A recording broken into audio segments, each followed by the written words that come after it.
Is it? All right, guys. We are going to start looking at selling with battery backup. Batteries have become an increasing.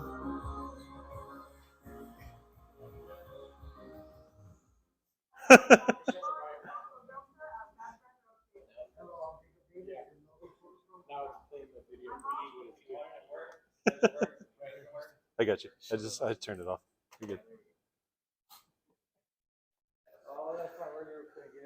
Earlier, Jacob couldn't get it to work. Now it wants to work all the time, right?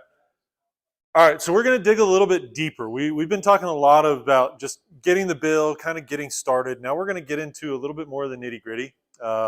This is something that when I first started with solar, I really dug deep into, which was learning more about the technical side of things. So I am certified with both SolarEdge and Inphase as a storage professional. So we're going to take a look at selling batteries. More and more people are looking at this as an option.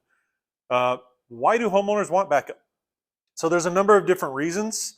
I always recommend utilize question-based selling. Ask questions in order to identify a need. It could be something along the lines of, the winter storm. A lot of people, especially last year when I first started in solar, a lot of people were asking about batteries because they're like, I didn't have power for 3 days. Screw that. What can I do? I want batteries and I want solar. It could be special needs in the home. So do you have special medical equipment that you need to have running all the time? Oxygen, things like that. The only caveat to that, Powur does require them to sign a medical waiver if they want that medical device to be backed up. So Powur does require that because obviously we don't want to get into a scenario with a lawsuit because the battery malfunctioned or something, right? So they do have to sign a waiver on that, but that's definitely a good reason to have battery power. Do they live in an area with frequent power outages? Californians are huge supporters of batteries because of the rolling brownouts. One-to-one net metering not available. This is where, when we talked earlier about net metering, one of the ways that you can combat an area where net metering maybe isn't great is by adding a battery, so that instead of buying energy from the grid, they're storing the excess energy that their solar system is producing and using it before they're buying from the utility company. Areas where time of use charges apply. CPS doesn't have time of use, but there are parts of the state and the country where time of use is available. Typically, time of use charges are more expensive in the afternoon hours. Who knows when a solar system produces the most energy? Afternoon hours, right? It's at the same time the time of use is at its peak, is the same time the solar system is producing at max efficiency. And so that's a great way with somebody who has time of use to avoid those premium energy charges because your solar system is producing instead of the grid. And then there's always energy independence. I've got a deal that's about to get installed out in the country, 2 batteries and an EV charger, and it was strictly because he's a prepper. I went to his house. He's got stacks of food in the corner just in case, and he didn't want to have a scenario where he was without power. And so I sold him 20 kilowatts worth of battery, 2 batteries, and a solar system so that his home could continue to run in the event of a power outage. One huge thing is the batteries do qualify for the 30% tax credit. So are they a little bit more expensive? Yes, but you get that 30% tax credit back as well. The way I always describe solar versus solar with batteries is solar only, you're replacing what CPS is already doing for you, but it acts the same way because the excess energy is getting fed back to the grid. And if you don't have anywhere to send that excess energy, in the event of an outage, let's say a transformer blows down the street from your house, and they send someone out to come work on it, if your solar system is still producing energy and feeding that back to the grid, it's going to be a very bad day for that line worker, right? Not something we want to have happen. So with the battery, that allows your home to cut off the grid and run independent of the utility grid so that you can continue to have power. Powur has 2 backup options. So recently we were given the opportunity to sell SolarEdge, and we also have Inphase For the purposes of this presentation, most of what I'm going to go over is Inphase related. But let's take a look at the SolarEdge battery bank first off. So it is a 9.8 total kilowatt hour capacity, 25 amp continuous power, 37.5 amp peak power. This right there is one area where SolarEdge wins over Inphase. It is able to produce a lot more power continuously than the Inphase battery is. And so depending on what you're trying to back up, SolarEdge may be a really, really good solution. It does require the energy hub inverter. So when you're selecting those inverters like William just showed us a few minutes ago, make sure you're choosing the SolarEdge energy hub. That's what's going to allow it to communicate with the battery and work. It's DC coupled. So this is one key component for the storage. So with Inphase, since the inverters are on the roof, it's coming down from the roof as AC, which means in order to be stored in the battery actually has its own inverters built into it to convert it back to DC. And then to use it, it has to convert back to AC again. So there's multiple conversions there, which means losses in efficiency. With SolarEdge, it's DC all the way down and straight into the battery. So the only is a one-time conversion, and that's when the energy is going into the home. So that ends up produces a round trip efficiency of 99%. So a little bit more efficient conversion and storage process. It also offers the option to add additional smart energy products. You can do up to 3 batteries per inverter, so you can do up to 30 kilowatts of battery and 9 batteries total. So if you have a very large house, very large system that needs multiple inverters, you can go up to 9 total batteries with SolarEdge. You also have the option of a level 2 charger. You can add a third-party generator. I know at Power World, I spoke to the SolarEdge rep, and they said that they were on the verge of releasing the capability to communicate with the generator so that everything works kind of in tandem. Construction-wise, these are a traditional lithium-ion construction, similar to Tesla, Panasonic. Most of the other major manufacturers out there for battery are using lithium-ion. It's DC coupled, we talked about that. It also includes WeatherGuard. So one of the cool things within SolarEdge's software is that it can identify when a potential weather event is coming and switch the battery over to full charge and hold that full charge so that when the weather event happens, you have a full battery to work with. And then warranty-wise, they come with a 10-year warranty with a 70% capacity retention guaranteed after 10 years. So that's SolarEdge. Let's look at the different options for Inphase. So Inphase has 2 different batteries. They have what I call the emergency battery, which is a 3 kilowatt, small little battery that's designed to back up just a couple circuits. We'll talk a little bit more about that in a minute. 3.5 kilowatt hours total capacity. There's 4 micro inverters built into the battery. 5.3 amp continuous power and 8.2 amp peak power. So this is a third of the size of the SolarEdge battery, but look at the difference in the amperage that it's able to put out. So not going to run nearly as many devices or have that peak capacity to run larger devices.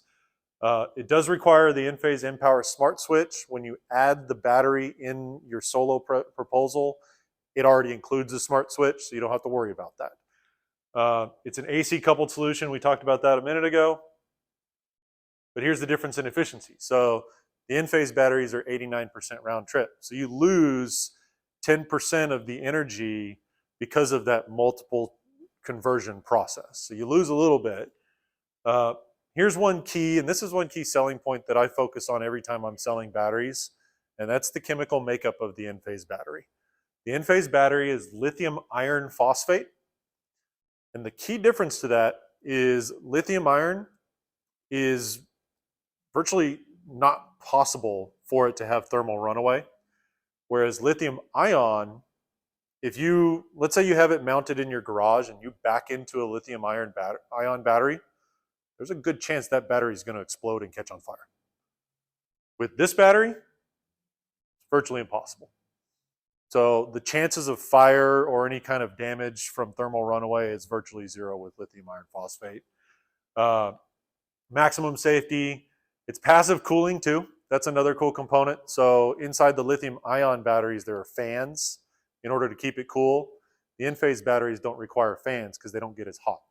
So it's all just passive cooling through vents. There's no moving components, so the chances of failure are minimal. Then warranty-wise, 10-year warranty with 4,000 cycles at 70% capacity. Looking at the Inphase InCharge 10, it's basically 3 of the 3 kilowatt batteries built into one compartment. When you pull the casing off, it's literally 3 kilowatt batteries side by side. So 10.08 kilowatt total capacity, 12 total inverters, 16 amp continuous power, and 24.6 amp peak power. Most of this is going to be the same, so we'll switch through that. So again, the rest of this I'm pretty much going to focus on Inphase, because to be perfectly honest with you, that's all I've ever sold is Inphase.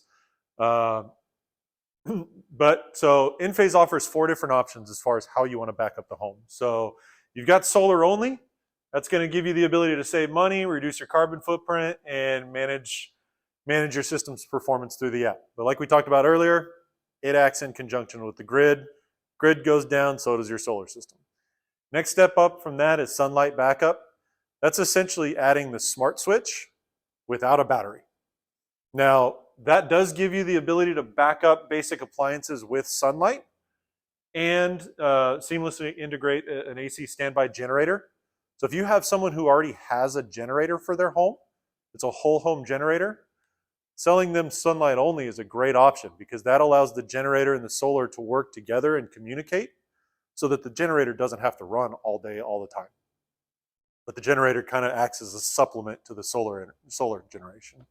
But if they don't have a generator, if they don't have any intention to go with a generator, I've never sold a sunlight backup only by itself because for $2,000 more, I can get a 3 kilowatt battery and have at least some backup power on top of the sunlight. So I have daylight and sunlight, plus the ability to back up a couple extra circuits because of the battery. So Home Essentials backup, that's going to be just a 3 kilowatt battery. And then going to full energy independence, you typically need at least 20 kilowatts worth of battery power, so 2 of the 10 kilowatt batteries in order to go whole home. Talked about that a little bit earlier. So what can each one of these batteries back up? A 3 kilowatt hour battery is going to give you 4 to 8 total circuits available for backup. That includes LED lights, refrigerator, phone charging, internet, basic stuff. A 10 kilowatt battery is going to give you 8 to 12 total circuits, but similar to the 3, you're not going to have the ability to back up large devices. So things like AC units, ovens, those need a minimum 20 kilowatts in order to back up. And a lot of that's because of the peak power. We're going to talk about that a little bit more in a minute. 20 kilowatts minimum for whole home backup. 20 kilowatts is good for a small AC unit. So a 3 or 4 ton AC, you can get away with 20. If you have a 5 ton AC, you're going to need 30. Because the peak power requirement for those larger AC units is just too much for the 2 batteries to provide. And then if you want to go full bore, all in, I don't ever want to touch CPS, jump on board with the 40 kilowatts and you are pretty much set. So this is actually a chart that I got directly from Spencer at Inphase. This is a great illustration of how many circuits you can back up and what the max amperage of those circuits is. So for anything 10 kilowatts or less, you can only do the 20 amp circuits. And the 20 amp circuits are the smaller circuits that are usually on the sub panel in the garage or the laundry room in the house. So again, your refrigerator, your lights, smaller devices. Once you get to 20, now this has the capacity to produce up to 40 amps, which opens up the possibility of backing up some of the things or all of the things potentially on the main service panel outside the home. Think AC, oven, larger devices that typically you're going to see those breakers outside on the outside panel. And then 30 kilowatts up to 60 amps. That's where those larger AC units come into play. A lot of the AC units in San Antonio, you're going to open that box and see it's a 50 amp breaker. Now I can't back up a 50 amp breaker with 20 kilowatts, can I? I'm capped at 40. So one great way to find out if this is possible is to go to Inphase, Inphase.com, and use their system builder. So they actually have a system planner where you can go and you can say, I want to back up lights, I want to back up my refrigerator, my laptops, my microwave, and you can say yes or no on whether I want those backed up, and it'll spit back and tell you how much battery power you need. So pretty cool system, very simple to use, and it's all just toggle on or off. So, a couple questions, and this is something that's important when you're talking about how to build a system. Who knows the difference between these three things? So, first of all, what is energy? Can anybody tell me what energy is? Eric, I stumped you guys on this earlier. So, let's think of energy. Let's think of these three things in terms of a water softener. Think about the big tank of water softener in the house, right? On the web. Sorry, Siri, don't need you right now. What is energy? Energy is how much water can that water softener hold. That's the size of how much water. So when you're talking batteries, let's say we're talking about a 10 kilowatt Inphase battery. The energy is the 10 kilowatts. What is power? Power is the size of the pipe that comes out of the bottom of that water heater. How much water can run through that pipe at any given time?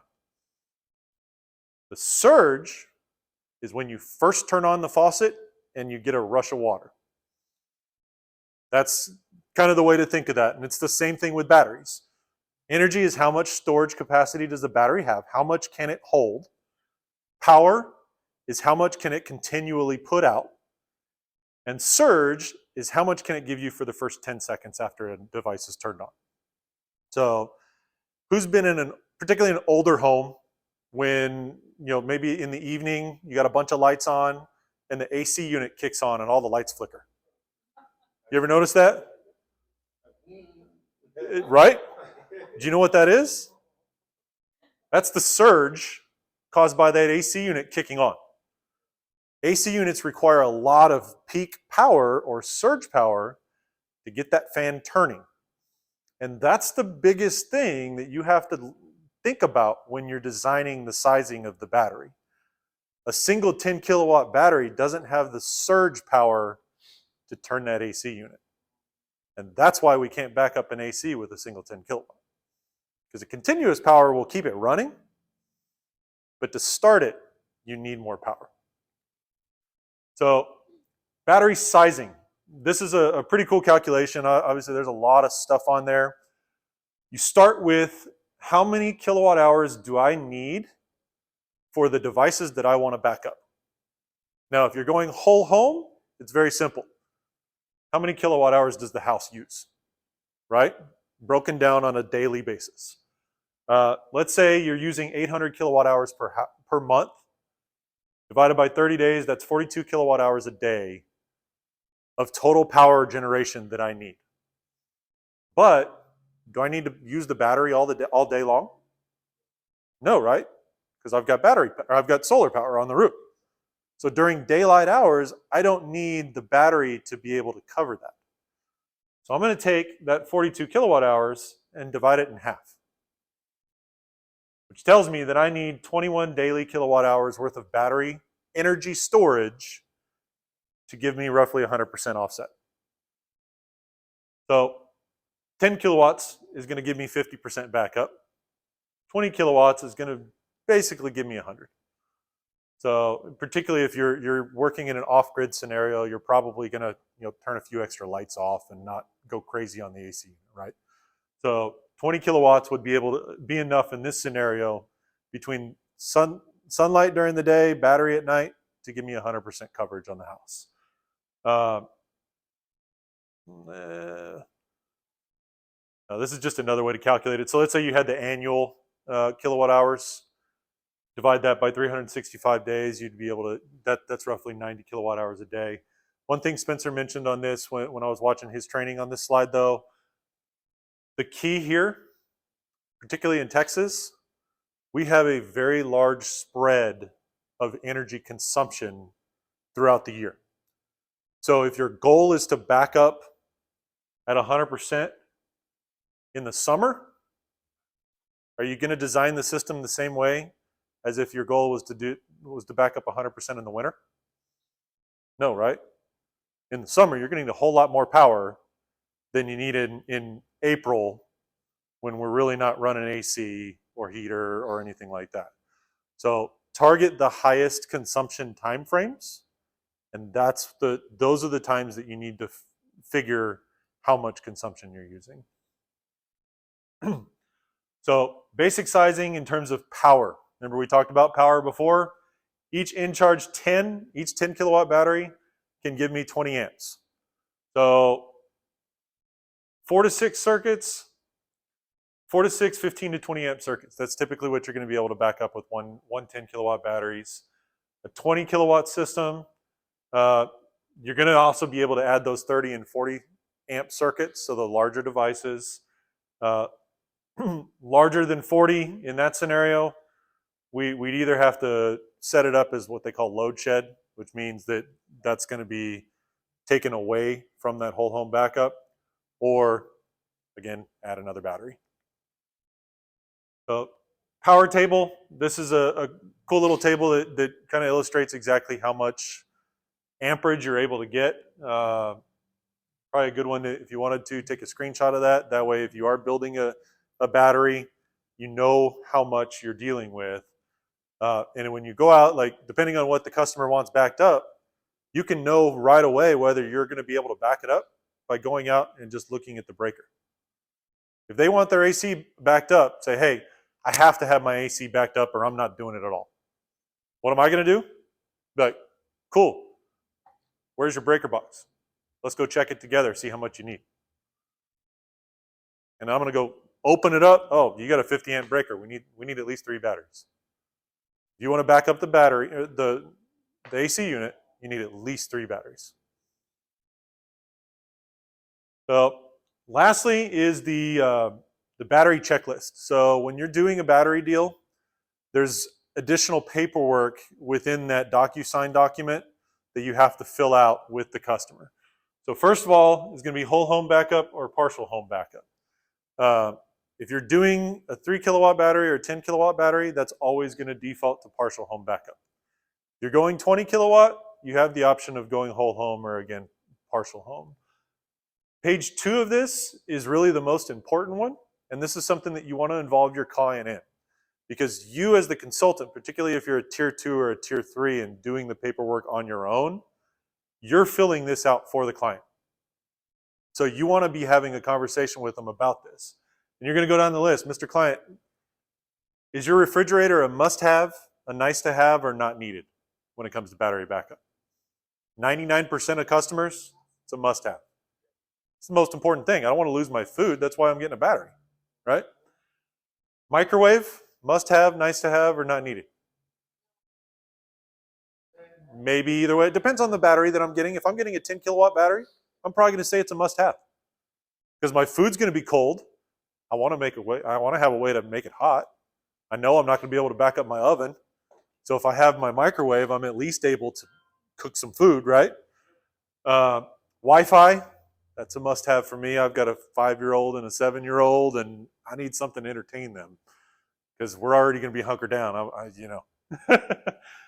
Lights, yes. Television, yeah, probably not. We can get away without that. Or nice to have if you can make it happen, but I don't necessarily need it. But you're going to go through this entire list. You noticed here, once you get down to freezer and air conditioner, must have is blacked out. I can't require that you're going to do that. That's going to be for the installer and the engineer to decide whether they have the capacity to back those up or not. So the best you can do there is nice to have. But all the way down the list, so freezer, AC, well pump, washing machine, dryer, pool pump, electric oven, blah, blah, blah. So each one of those, you're going to need to know what your customer thinks about that and fill this form out so that when this gets sent over to the installer, they know what circuits they're backing up in the home. Make sense? And then lastly, up on the top here, I actually just copied and pasted that for the slide that we looked at earlier that showed what you're able to back up based off of the sizing of the system. And then you as a consultant are going to acknowledge that you've gone over all this with the client. So that's pretty much it. Does anybody have any questions on batteries? Prices? So prices are in solo. To give you kind of a rough idea, the 3 kilowatt battery is about $9,500. The 10 kilowatt battery is about 16, it's 15 and some change, I think. And then 20 kilowatts is like 25. 40 is like 45. So for each battery that you add on, it's actually cheaper per battery.